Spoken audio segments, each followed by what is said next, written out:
Hey guys, and welcome back to Ardent Sports, and I hope you all had an amazing Christmas. I know I did. Let's get right into things here. So it's been a while since I've talked about really any MLB news that's been going on. Probably I'd say a week or so. I think the last thing I did was Madison Bumgarner going to the Diamondbacks. So let's just do a little bit of a plethora, just catch up. So we'll start with Toronto because they made three signings since I last talked to you guys. They signed Hyun-Jin Ryu to a 4-year, $80 million contract, no opt out, so it's a full flat out 4-year, $1 million contract. More than likely to be their ace. I really like this move for Toronto. They desperately needed a starting caliber pitcher ever since they lost Marco Estrada to Oakland last year. Ever since they traded Marcus Stroman to the Mets, and really they haven't had the best pitching in the last few years. They also signed Travis Shaw to a 1-year, $4 million contract, which could top out at 4.73, I believe, with incentives. This signing was a little iffy for me. It's almost like they plan to platoon him with Vlad Jr. and Kevin Biggio. Because Travis Shaw doesn't do a lot of shortstop, unless they plan on putting him strictly at first base. With the loss of Justin Smoke to the Brewers, which is another trade or signing that happened 1 year. I forget what he was. 1 year 8, I believe. Justin Smoke was. So that's the only thing that makes sense for me is if they plan to put Travis Shaw at first. He used to play first. Maybe it's going to be what happens. I guess we'll see. And then the last signing that they did, which I actually need to. Tanner Roark. It was cheap, very very cheap. It was. Oh no, his wasn't cheap. I'm sorry, someone else was cheap. Tanner Roark was 2-year, $24 million. So for Roark, it's kind of middle of the road. Not too expensive, not too cheap. Again, no opt outs, no nothing, no option that I know of. 2-year, 24. So they have probably. I say they signed number 1 starter with Ryu and a number 3 starter with Roark. Probably planning to put one of their current guys in the number 2, 4, and 5. The rotation and the bullpen both still need some serious consideration for the free agent market. I mean, we're only at December 26th. The last 2 off seasons, and anyone who follows baseball can vouch for this, there were no huge signings. There weren't even a lot of signings up to this point in the offseason. Yeah, you get your players re-signing for the 1-year 5, 1-year 12 to, bet on themselves, so to speak. To each their own. So, I do like all 3 of those signings. The Travis Shaw one kind of confused me, but now that I think about it, yeah, they might be putting him at first base. So, I guess we'll see. Next up, we are going to talk about the Miami Marlins. Throwback to, 2012-2013, that 11-player orchestrated trade. Jose Reyes, Mark Burley, Josh Johnson, Emilio Bonifacio, Josh Tolley, all heading up to Toronto for a plethora of players. Anyway, Miami has signed Matt Kemp to a minor league contract with an invitation to spring training, so maybe plan on putting him out in right. I believe they still have Granderson for another year, or they re-signed Granderson or something like that.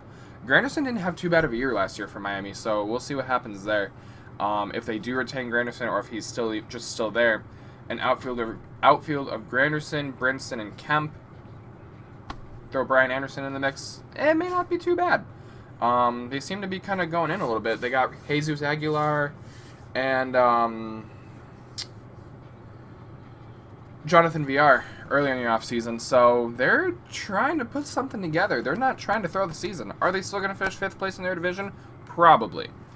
They also signed Francisco Cervelli to a 1-year, $2 million contract, more than likely to be the veteran backup to Jorge Alfaro. So I don't hate that too much. Jorge Alfaro did actually pretty decent for his first full season in the majors. I think he finished 7th in the Rookie of the Year voting. So not too bad for Jorge Alfaro. Cervelli and Kemp, I think, will bring some much-needed veteran presence to a young Miami Marlins club.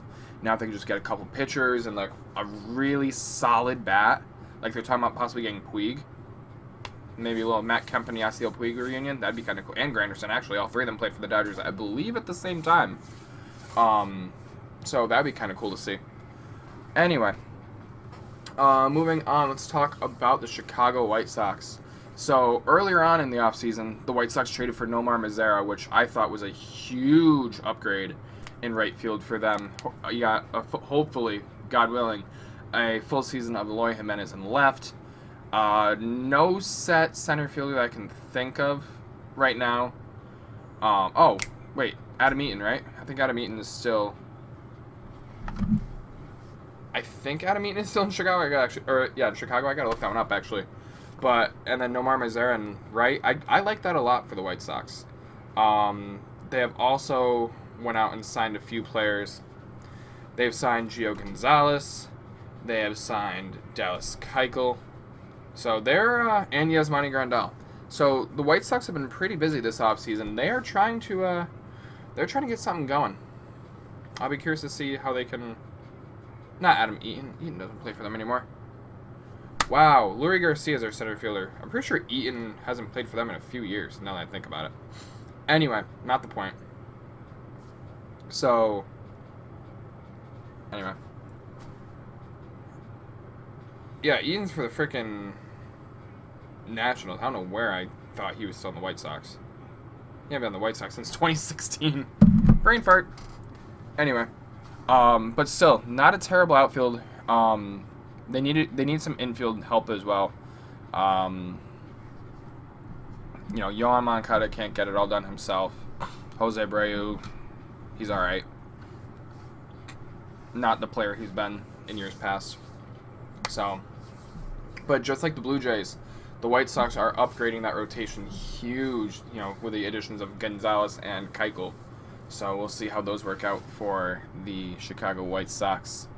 What else do we got? We got the New York Yankees making some moves. We talked about Garrett Cole already. Brett Gardner re-signed with the Yankees, and the Yankees also traded Chance Adams for a minor league infield prospect from Kansas City, which more than likely will get flipped around in another deal sometime in the future. Probably not anytime soon. I don't see the Yankees making too many more trades. I definitely think that they're going to try and ship out J. Happ and maybe even try and do something with Andujar or Clint Frazier. There's talks of actually packaging all three as the base of a Francisco Lindor trade, which I don't hate. Because J. Happ, huge contract, huge unnecessary contract. And then Andujar and Frazier, just... They don't really have a spot on the roster right now. Because if you think about it, opening day, the Yankees are more than likely going to roll with some type of combination of Stanton, Gardner, and Judge. Stanton, Judge, Gardner, and Tauchman in the outfield, because Hicks is out until August with Tommy John surgery, I believe. Infield, you got probably Urshela at third, Torres at short, LeMahieu at second, and Voit at first. Sanchez behind the dish. There's not really a true spot on that rotation in the lineup on the major league roster for really either one of them. I mean, yeah, if you want to carry a fifth outfielder, especially now that they're expanding their roster to 26, but at the same time, a lot of teams are probably going to go with that 13th pitcher as opposed to the 13th, 14th outfielder. I guess that'd be 14th outfielder. Or 13th position player. You know what I meant, hopefully. But if you think about it, position players alone, probably Sanchez and Higashioka, Voit, LeMahieu, Torres, Urshela. It's probably some combination of Wade, Ford, or Estrada. Probably two of those guys. Then you got Tauchman, Gardner, Sanchez, Judge. That leaves one. With probably 4 or 5 guys fighting for that last spot. And the bullpen, we'll talk about that moving on later on. So I guess we'll see what happens there with words. I guess we'll see what happens with the Yankees and if they try and trade more players or see what they try and do. I would like to see them re-sign Cameron Maybin. I think Cameron Maybin was a huge veteran presence for the club last year. So, not that they needed veteran presence because, they got Stanton, they got Gardner, CC, etc. but a huge spirit uplift, kind of almost like another Didi Gregorius for the Yankees last year. Going back to the White Sox for a sec, because I totally forgot about this move. The White Sox also signed Edwin Encarnacion to a contract. I believe it was 1 year 10. See if I can find it for you.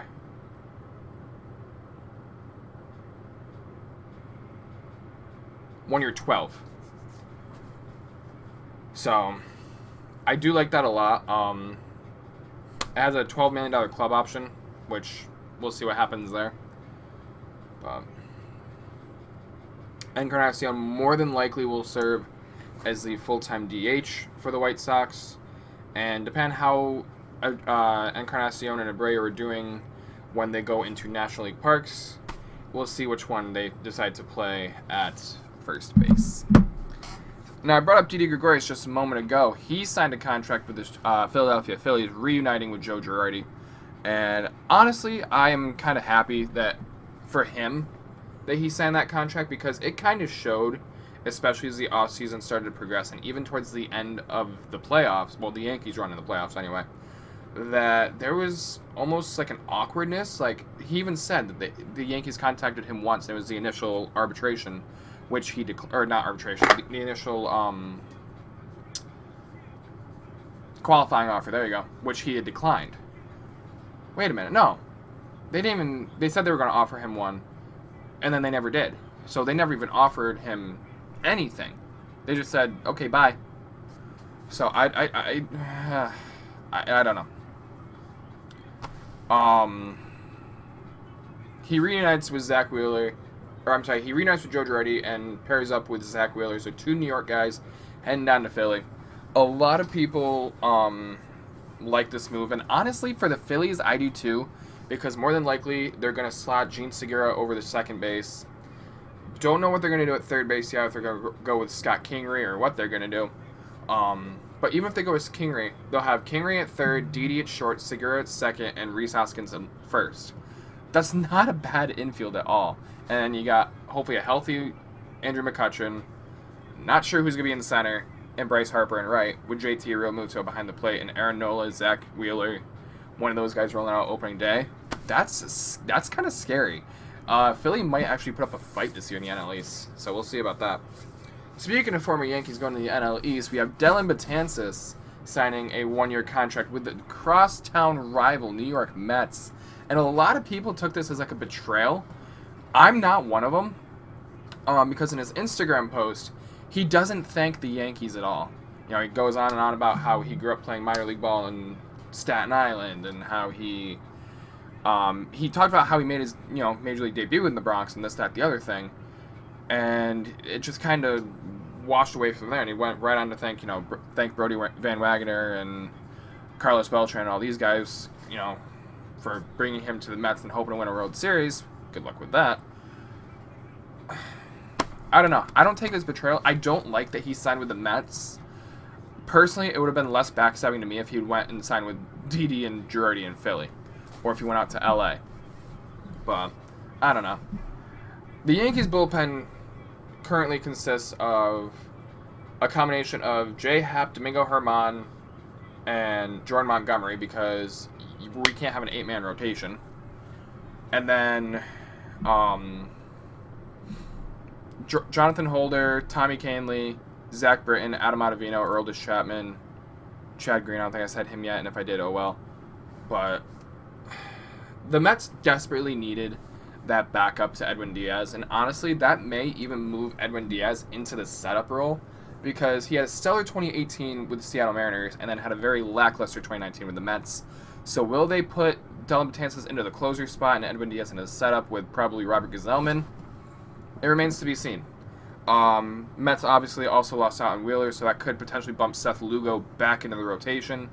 We'll see what they decide to do with that. What else has been going on in Major League Baseball? Blake Treinen signed with the Dodgers, 1 year 10. Talked about Corey Kluber already. Talked about Anthony Rendon. Cole Calhoun signed with the Arizona Diamondbacks, so he's teaming up with Mad Bum. Ketel Marte. All those guys over in Arizona. San Diego's done some moves. They did a trade with the Rays acquiring Tommy Pham for Hunter Renfroe, and some other pieces went back and forth. What else has been going on? Red Sox signed Martin Perez. Orioles haven't done jack shit. Not surprised there. Rays signed... I'm going to butcher this guy's name hard. Where is it?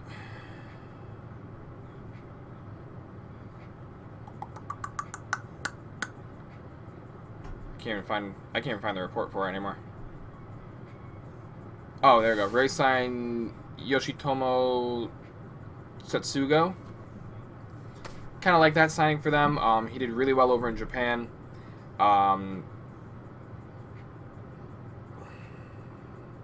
He was a first baseman outfielder. They do have him listed as a third baseman outfielder. It's a 2-year contract. It's about $12 million total. So, pretty cheap, but I think it'll be a good signing for them. Cespedes agreed to take about $15 million less for this year just because of his last couple seasons. And he doesn't really know when he's going to play this year. He knows he will. He just doesn't know when. The Tigers signed basically the whole left side of the Minnesota Twins infield from last year in Jonathan Scope and CJ Cron. Ian Kinsler has retired from baseball, and that's kind of sad for me because he was one of my favorite players to watch growing up. So, Maikel Franco signed with the Kansas City Royals after being released by Philadelphia. Talked about Justin Smoke already. The Reds signed Wade Miley to a 1-year deal. The Brewers signed Eric Sogard and Avisail Garcia and Ryan Healy. So they have Ryan Healy and Justin Smoke, Avisail Garcia, and Eric Sogard.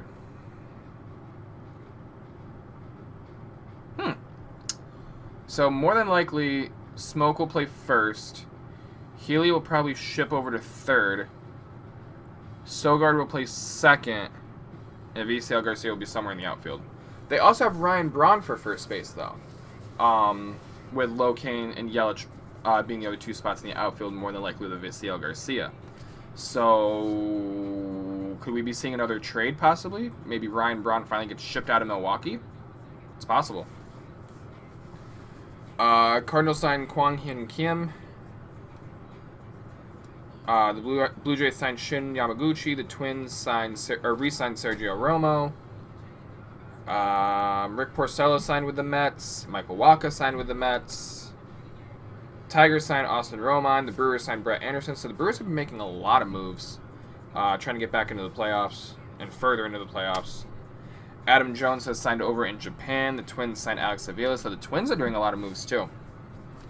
Nothing more on the Carlos Correa trade front, which doesn't surprise me at all. I would be very surprised to see Carlos Correa leave Houston, at least during the offseason. If it were going to happen, I thought it would have happened back at the winter meetings back in December, or in early December. I don't foresee it happening now. Maybe as the trade deadline comes up in July, maybe it'll happen. Also, I'm hearing they're talking about bringing the waiver trade deadline back in August. I personally hope it happens because I like the 2 trade deadline thing. It's kind of cool to me. So Jose Bautista is eyeing a comeback. I don't foresee it happening unless it's like with a very lesser team and he tries to come back again in that infield role like he did, like first base. Maybe Miami. I don't know. We'll see. Overall, I think that's about it. I think it's pretty caught up now. So I will try and get back into the swing of things, especially as things happen over the next couple days, as I am off of work until Sunday. So if anything happens later tonight, Thursday,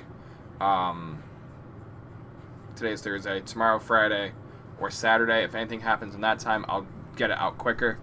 I've just been really busy, especially with the holidays. So anyway, once again, I hope you guys all had a Merry Christmas, Happy Hanukkah, Happy Kwanzaa, whatever you guys celebrate.